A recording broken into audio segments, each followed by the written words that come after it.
Buenas noches, licenciado Andrés Muñoz Miranda, tutor de la materia de Criminología 1 que se imparte en la Universidad Estatal a Distancia.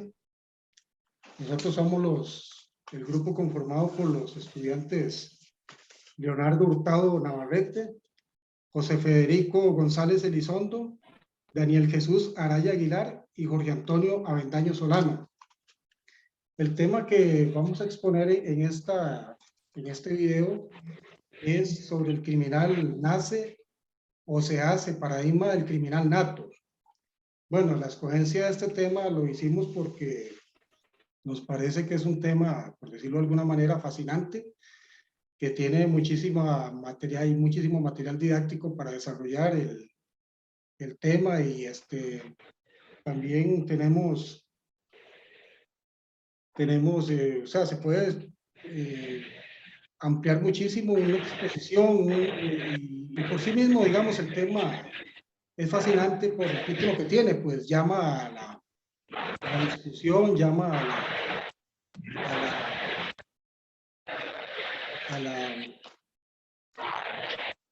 perdón, que llama a la discusión, llama al debate, llama donde, digamos, los conocedores del tema, ellos, por ejemplo, los sociólogos, los psicólogos, los criminólogos no han llegado a un consenso, pues unos defenderán un punto, otros defenderán otro. Referente a la reseña histórica, nos teníamos que ubicar en el siglo XIX, donde el profesor Cesare Lombroso, exponente de la escuela positivista de la época, ¿verdad? Fue el primero en tocar el tema acerca de la condición natal de un criminal.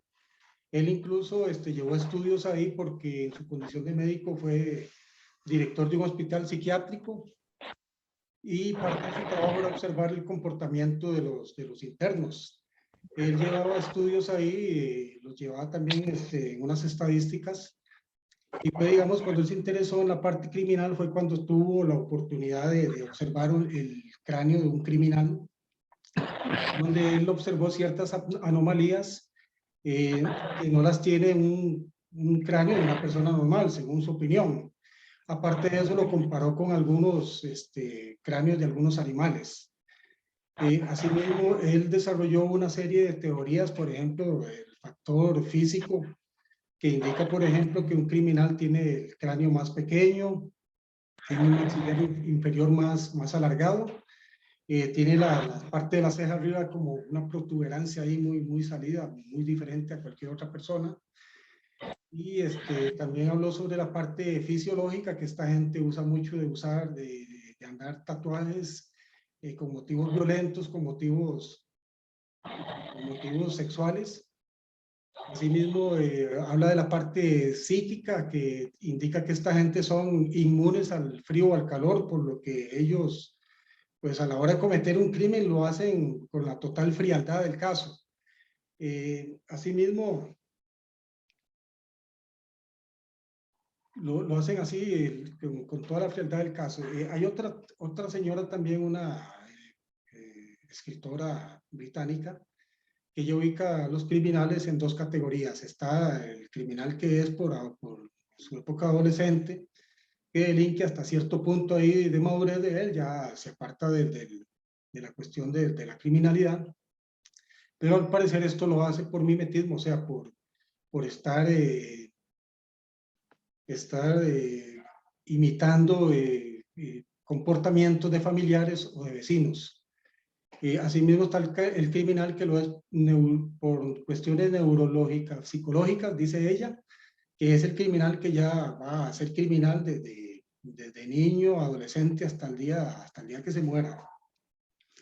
Asimismo, bueno, y con respecto a qué problemática trae esto a la criminología, pues yo diría que al ser el trabajo de un criminólogo, el observar la parte psicológica de un criminal, un delincuente, y estudiar otras cuestiones ahí, no sé, sociales, qué es lo que impulsa a una persona determinada a llevar a cabo un crimen, pues yo creo que esto no tendría ninguna injerencia, así como lo describió dándole este señor Lombroso. dándole unos tintes ahí físicos y fisiológicos a lo que son los criminales, que me imagino que en su época tuvo que haber traído mucha estigmatización hacia ciertas personas que ahí coincidían con esas descripciones que decía el señor Lombroso. Y con respecto a la señora, perdón, al señor, y con respecto a la problemática que pueda causar esto a la comunidad, pues es sabido que en ciertos lugares o ciertas, por ejemplo, América del Norte, ciertos países de Europa, el solo hecho de pertenecer a una minoría, lo que o ya sea por cuestiones étnicas o cuestiones religiosas o culturales, ya son tachados de criminales. Esto, pues a veces ya son cuestiones por asuntos de racismo o de supremacía blanca, ¿será? Eso es todo de mi parte. Le cedo la palabra al compañero Leonardo Hurtado Navarrete. Muchas gracias por la atención.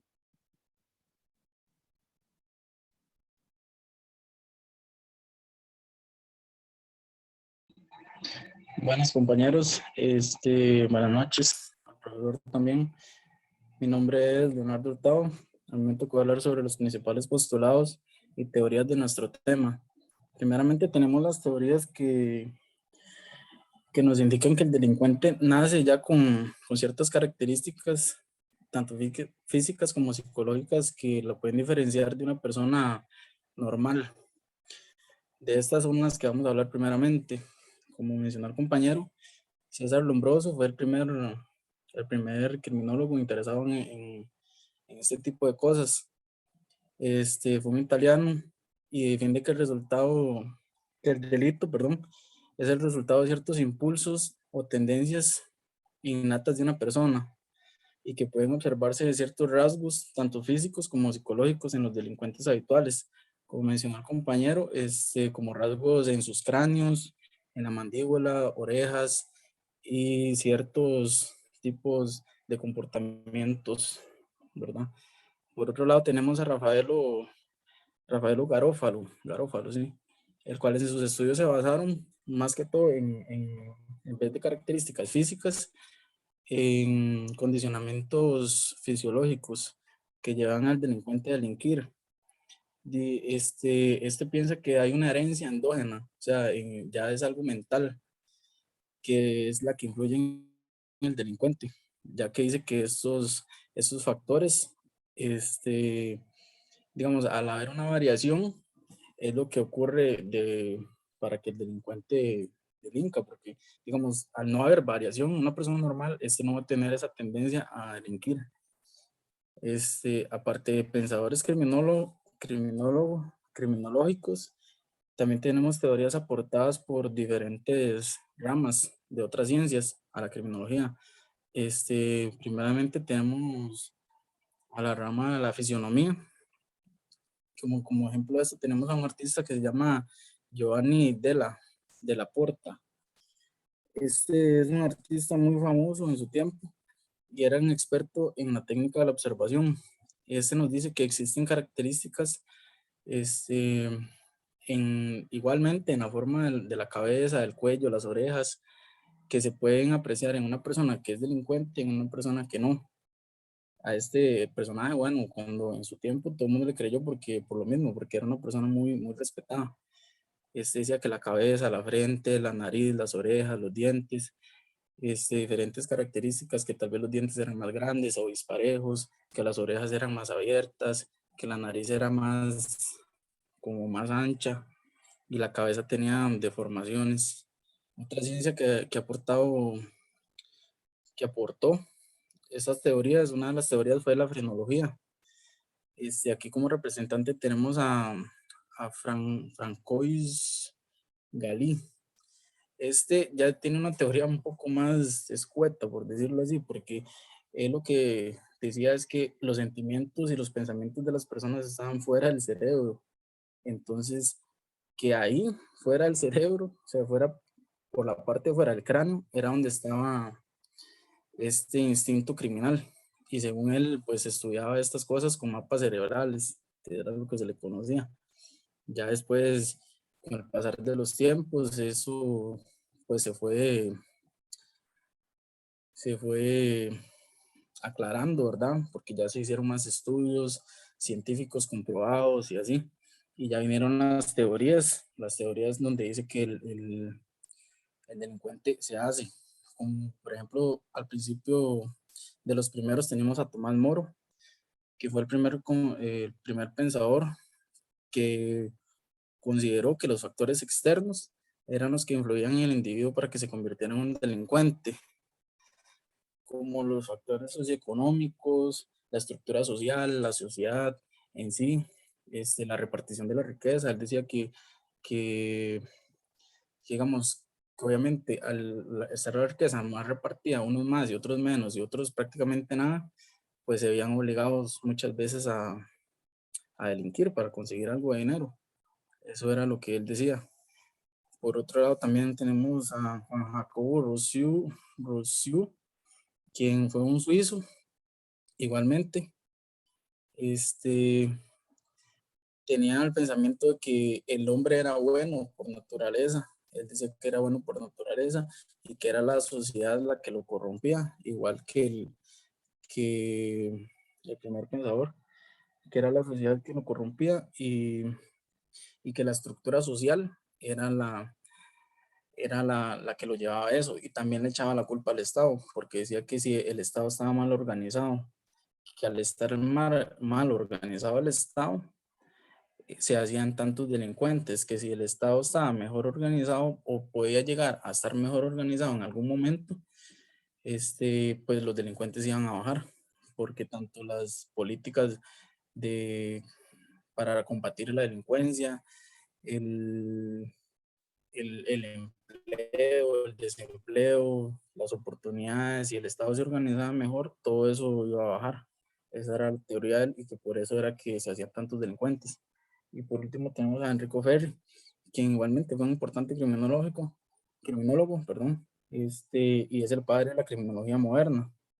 Igual, él pensaba que los factores del criminal eran los que lo llevaban a delinquir, como la educación, la economía, la calidad de vida, la religión muchas veces, y ya eran factores que y la persona no podía controlar. Y bueno, mi parte sería todo, no sé, el compañero. Compañero José González.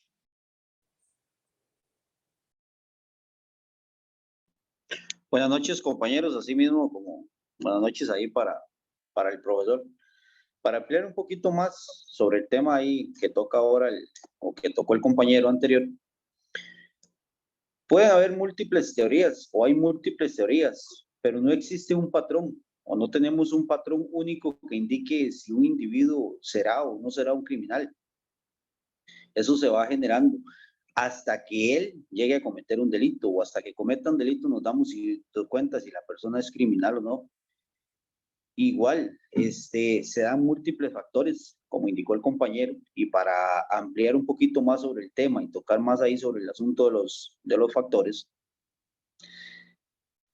vamos a tocar brevemente algunos factores de esos. Están los familiares, están los factores familiares.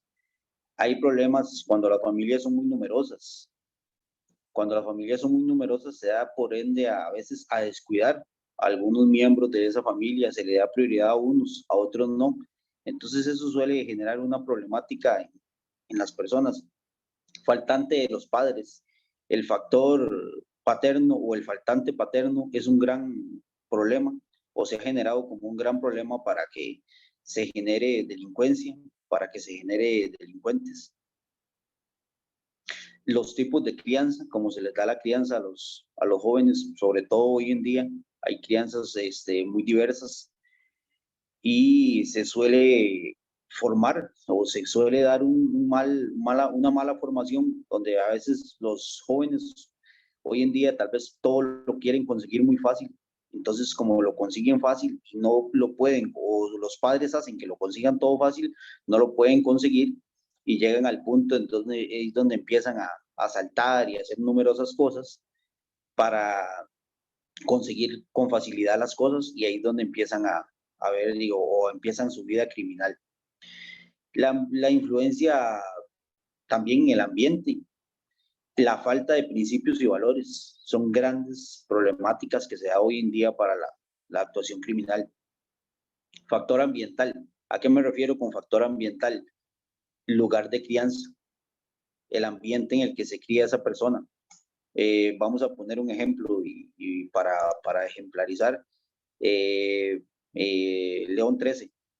Si usted se cría en la León 13 y viendo consumos de licor, consumos de drogas, asaltos, y usted lo ve como algo común, lo ve algo común, lo asocia como algo común, eso te lleva y te va a llevar a ser un delincuente.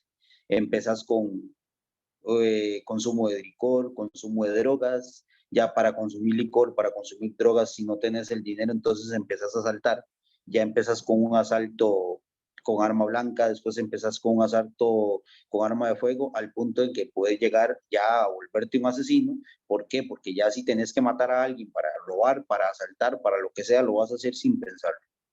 Entonces, ahí ya empieza la problemática y la situación sobre el factor ambiental. Los medios de comunicación. Los medios de comunicación hoy en día, y hablemoslo así, tal vez no específicamente medios de comunicación, sino lo que se da hoy en día en la televisión. Es un factor importantísimo que está influyendo demasiado en la adolescencia, en la niñez. Ya hoy en día es muy común la situación sobre grupos narcos, donde se ven los grandes narcos con sus camionetas, con sus grandes joyas, mujeres, drogas, vehículos. Se ve muy fácil, eso lo presentan, veámoslo así, tal vez lo quieran dar o tal vez no lo quieran dar con esa idea, donde presentan series como las de Pablo Escobar, El Señor de los Cielos y más, pero eso ha generado, y estadísticamente está que ha generado mucha violencia, mucho factor violento y mucho factor criminal. Ahí es donde empieza a formarse mucho criminal. Por eso la teoría, y soy de los creyentes de que el delincuente no nace, el delincuente se hace por los múltiples factores. Y ya para ir avanzando más está el factor genético, donde existen ciertos comportamientos antisociales. Hay bases genéticas por investigaciones, se han hecho investigaciones de múltiples personas que ya suelen generalizarse por agresión física, agresividad familiar, pero sobre todo se da y se desarrolla en niños maltratados, niños que han sido maltratados, que han sido golpeados, que han sido atacados.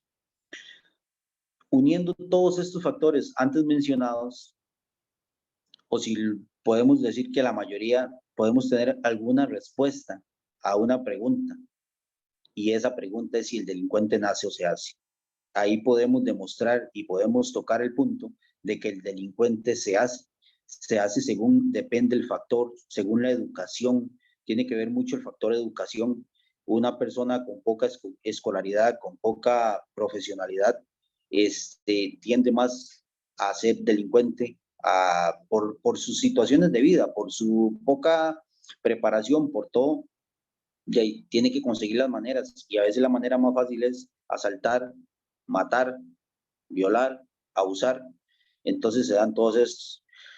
Probablemente todos tenemos alguna personalidad o algún factor psicopatológico, pero no siempre se manifiesta si no hay una oportunidad de cometer un crimen. Y ahí es donde entra en juego todos los factores que antes mencionamos sobre esta situación. Voy a tocar así una breve reseña sobre la situación cognitiva, o para no dejar ese tema ahí de lado. Hace falta, sobre todo en nuestro país, y voy a tocar el tema en nuestro país, hace falta mano más dura para la situación criminal. Hay muchos casos criminales que están quedando impunes. Necesitamos mano más dura sobre esta situación. El gobierno, todas las instituciones que tengan que ver con esto, debería de haber más interés, porque se está dando mucho femicidio, mucha violación, mucho asalto violento, mucho ataque violento, y estamos creando muchos delincuentes. Por la sociedad, en la actualidad, estamos creando muchos delincuentes. Le dejo la palabra al compañero Daniel con el siguiente tema.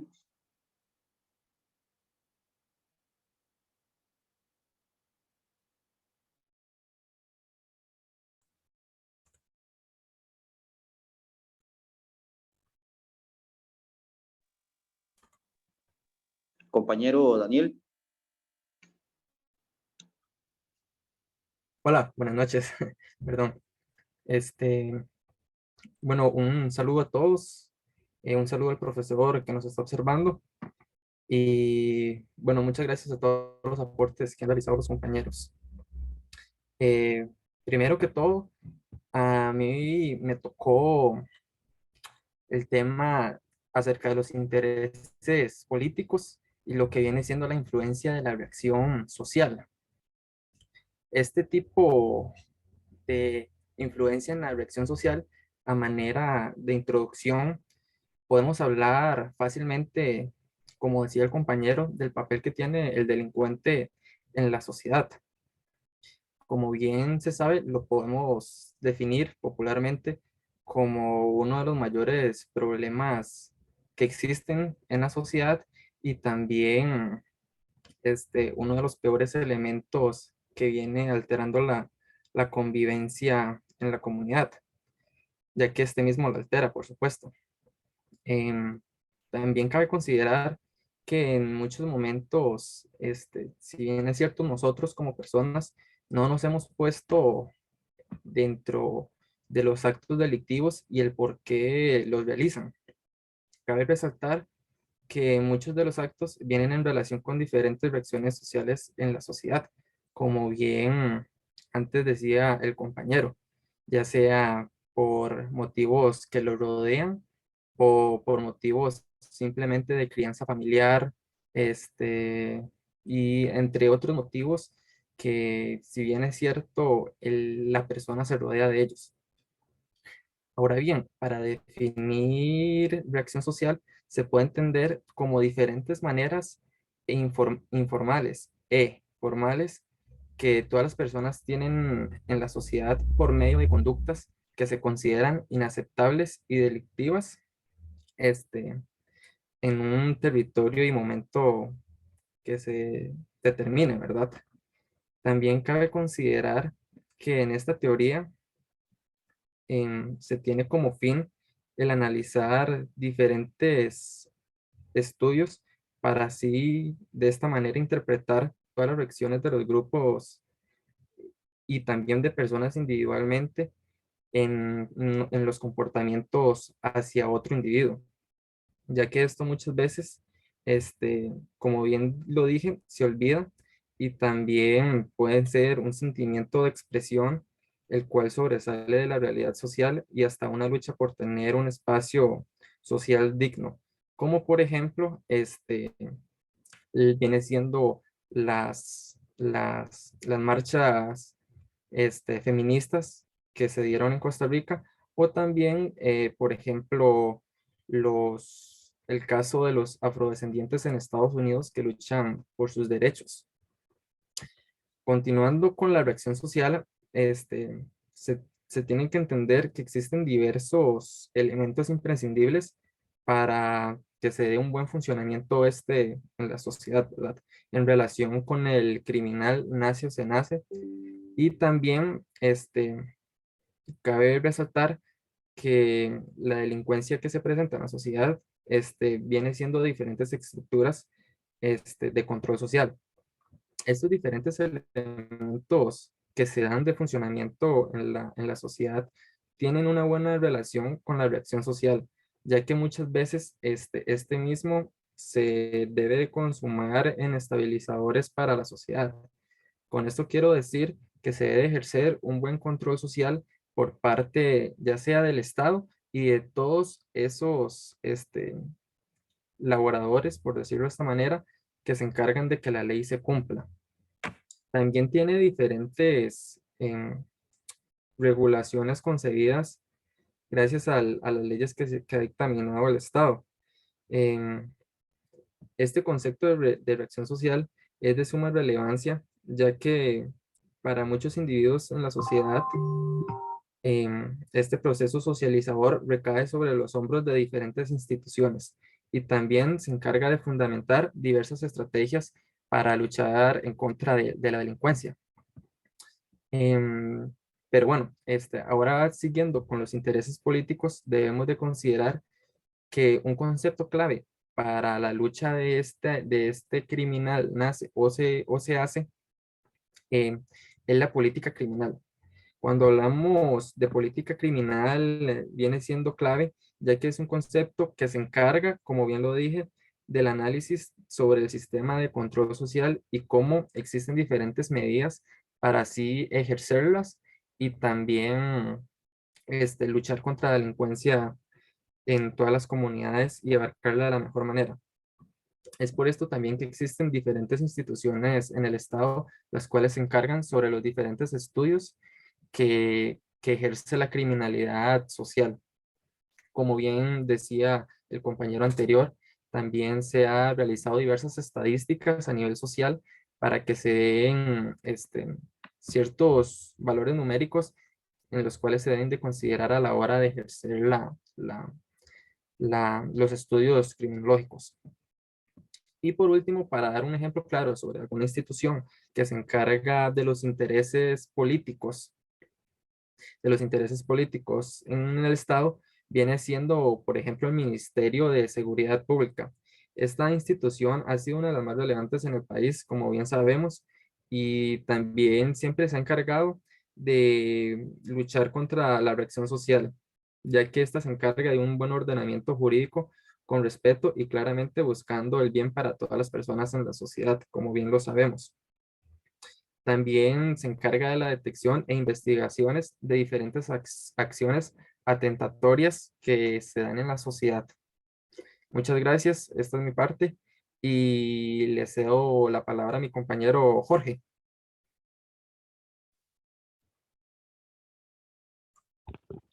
Muchas gracias, Daniel. Buenas noches, profesor, compañeros. Bueno, con relación a el tema de la perspectiva mundial, latinoamericana y costarricense acerca de si el criminal nace o se hace, es muy interesante lo que se puede ver y lo que se puede estudiar al respecto. En primera instancia, a nivel mundial, y puedo decir que pude ver distintas investigaciones de distintos continentes, hay una influencia del factor cultural por cada uno de los lugares y creo que ya don Carlos lo mencionó por ahí. El factor de crianza también tiene que ver, que lo mencionó don José, tiene mucho que ver. Específicamente un estudio hecho por The New York Times hablaba acerca de el patrón de agresividad en la crianza y las diferencias que se pueden dar en distintos lugares del mundo. Entonces habla del patrón de crianza y cómo al momento de sentar responsabilidades de acuerdo a la edad para ser considerado como criminal, tiene que ver en la forma en que una cultura pueda determinar si un criminal nace o se hace. Entonces, por ejemplo, muy claro se puede ver que en geografías como en Costa Rica se tiene que a los 18 años ya existen criterios para determinar que una persona puede ser criminal. Por ejemplo, en Estados Unidos, en algunos lugares es a los 21 años donde existe la mayoría de edad. Y por otra parte, en Bangladesh, esto en continente asiático, a partir de los 9 años ya se puede considerar a inclusive un niño como criminal. Existen también hacia otros países donde inclusive tienen penas de muerte para personas que ya son imputables. Teniendo en cuenta estas diferencias a nivel mundial, culturalmente hablando, se tiene que ver el hecho que para Latinoamérica se tiene una situación muy particular con respecto a esto y es el factor social, que de por sí ya influye en ver si una persona puede ser considerada como criminal. Como ya se dijo anteriormente, el etiquetamiento que puede tener, todos los factores que tienen que ver con la parte económica y también con el hecho de estar sobre la ruta de la droga, sobre todo desde el cono sur hasta México, pues esto tiene mucho que ver en la forma en que una persona puede ser considerada como criminal, que se hace. Y en sí, el ver la perspectiva de si el criminal puede decir que nace, hay que tomarlo en cuenta desde la tradición que se tiene desde el punto de vista jurídico y penal, porque la tradición que viene aquí, también influenciada por España, por ejemplo, y otros lugares como México, toma en cuenta los factores psíquicos de la persona para determinar si una persona puede ser catalogada como criminal. Es diferente, por ejemplo, si una persona que no tiene las capacidades mentales es etiquetada, ¿verdad?, por los medios de control social, que no son los informales, y puede ser una persona que no tenía el conocimiento de lo que estaba haciendo, que por alguna enfermedad hizo una actitud delictiva, pues va a ser etiquetado como criminal. Sin embargo, no necesariamente al momento de ser juzgado va a poder ser imputado porque no tenía las condiciones mentales que lo acreditaban o que lo podían catalogar como criminal. Entonces, en sí, en Latinoamérica, teniendo esta tradición y esta influencia que ya mencioné, pues se puede decir que hay una mayor perspectiva a decir que el criminal se hace. Después, ya en Costa Rica, pues no es la excepción. Costa Rica también está en la ruta de la droga. Costa Rica también tiene muchos problemas a nivel socioeconómico y también tiene la misma tradición desde el punto de vista jurídico, legal y penal de realizar y de juzgar a los criminales basados en la teoría del delito, que sería el último punto que quiero tocar. Una teoría del delito que además necesariamente ve varios factores como la conciencia, la aptitud mental de la persona que está realizando la conducta delictiva y la voluntad de hacerlo. Además de que detrás de las conductas que esté realizando haya precisamente a nivel jurídico y legal una ley que catalogue el ilícito como tal y que por lo tanto, después de un proceso legal, un proceso donde va a ser juzgado de acuerdo a lo que hizo, pues podría ser catalogado realmente como criminal. Y obviamente que no sea una persona que fue obligada o fue coaccionada a hacer lo que hizo, porque como ya se mencionó, también estamos bajo la influencia de cárteles y organizaciones de crimen organizado que pueden obligar a las personas o amenazarlas para que cometan ilícitos. Entonces, eso sería desde la teoría del delito en general y, como lo decía, perspectiva mundial, dependiendo de la cultura y las características propias de cada región, a nivel latinoamericano, influenciado definitivamente por factores socioculturales, económicos, el asunto de la droga y crimen organizado. En Costa Rica no es la excepción y también tiene mucho que ver la forma en que a nivel jurídico y legal se ha organizado el país. Eso sería de mi parte. Muchas gracias. Bueno, muchas gracias a todos por la participación y vamos a cerrar aquí la reunión nuestra y paramos aquí mismo el video. Muchas gracias.